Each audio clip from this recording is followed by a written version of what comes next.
नमस्कार, स्वागत है आपका संवाद 365 में। आपके साथ मैं हूं दिग्विजय सिंह चौहान। हाजिर हूं उत्तराखंड की खबरों को लेकर।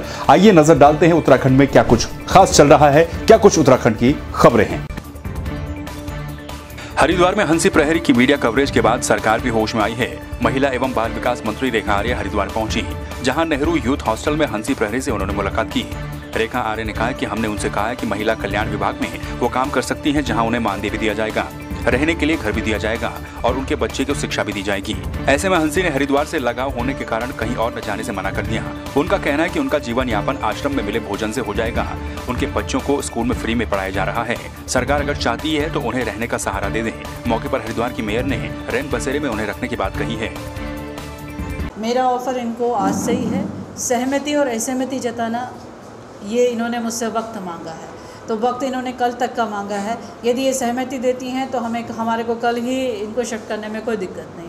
और यदि ये कहती हैं कि हम असहमत हैं तो प्रशासनिक अधिकारी ढूंढ रहे हैं और बाकी मेयर साहब भी ढूंढ रही हैं कि कोई ना कोई आवास इनको मिल जाए। तो क्योंकि इनकी भावना केवल आवास लेने तक की है, आगे की कोई ऐसी वो उनकी चिंता ही नहीं है। वो कहती हैं आश्रम में हमारे को भोजन मिल ही जाता है। मैं तो खुद इस बात की खर्चा भी चले, खुद भी चले, बच्चा भी चले, तीनों की व्यवस्था का विकल्प तो हमने दे दिया इनको ना।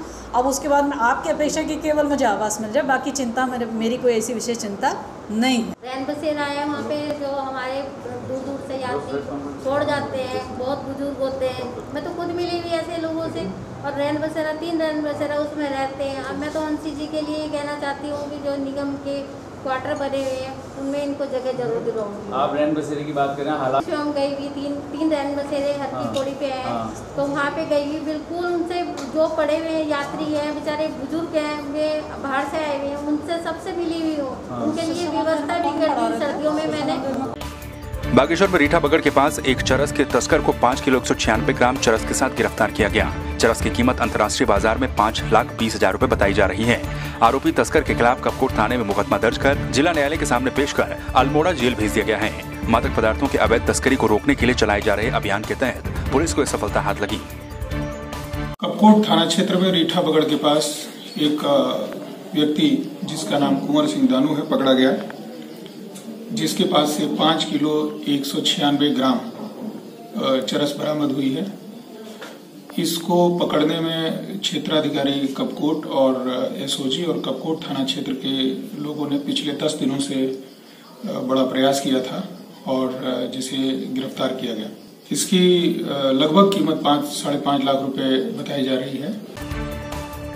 हल्द्वानी में फूलों की खेती करने वाले किसान इन दिनों काफी परेशान हैं। उसकी वजह है पहले लॉकडाउन और फिर मौसम परिवर्तन। नंदकिशोर आर्य पिछले 3 सालों से जरबेरा फूलों की खेती करते आ रहे हैं, जिससे उनको काफी फायदा भी हो रहा था, लेकिन 2020 में उनको काफी नुकसान उठाना पड़ा। नंदकिशोर ने बताया कि उन्होंने अपने पॉली हाउस में 4000 फूल जरबेरा के लगाए थे, लेकिन लॉकडाउन के चलते वो मार्केट तक नहीं पहुंच पाए। वहीं अनलॉक के बाद मौसम परिवर्तन होने से उनकी फूलों की खेती को 40% से ज्यादा का नुकसान हुआ है। इस दौरान उन्हें करीब 4 से 5 लाख का नुकसान हुआ। लॉकडाउन के चलते ये काफ़ी हमें नुकसान उठाना पड़ा।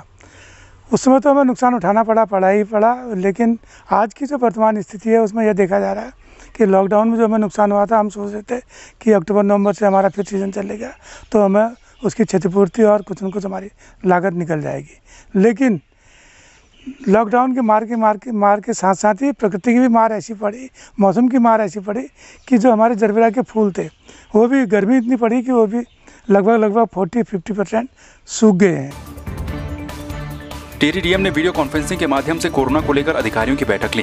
बैठक में जिलाधिकारी ने कोरोना वायरस से बचाव एवं सुरक्षा को लेकर व्यापक जन जागरूकता अभियान चलाए जाने के निर्देश दिए।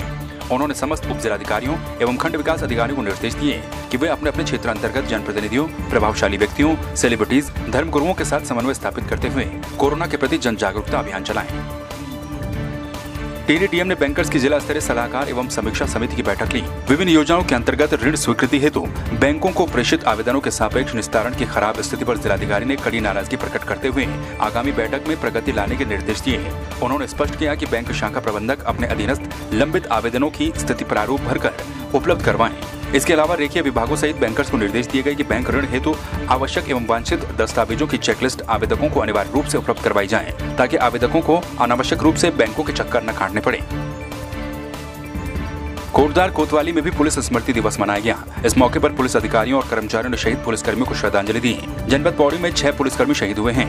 कोटद्वार के 3 शहीद पुलिसकर्मियों के परिजनों को अपर पुलिस अधीक्षक प्रदीप रॉय ने शॉल ओढ़ाकर सम्मानित किया। कि प्रत्येक साल 21 अक्टूबर को पूरे देश में जो पुलिसकर्मी हमारे शहीद होते हैं उनके लिए शहीद दिवस मनाया जाता है और प्रत्येक राज्य मुख्यालय जिला मुख्यालय पे ये काफ़ी एक बड़ा प्रोग्राम होता है जिसमें कि हम शहीदों को याद करते हैं और श्रद्धांजलि देते हैं।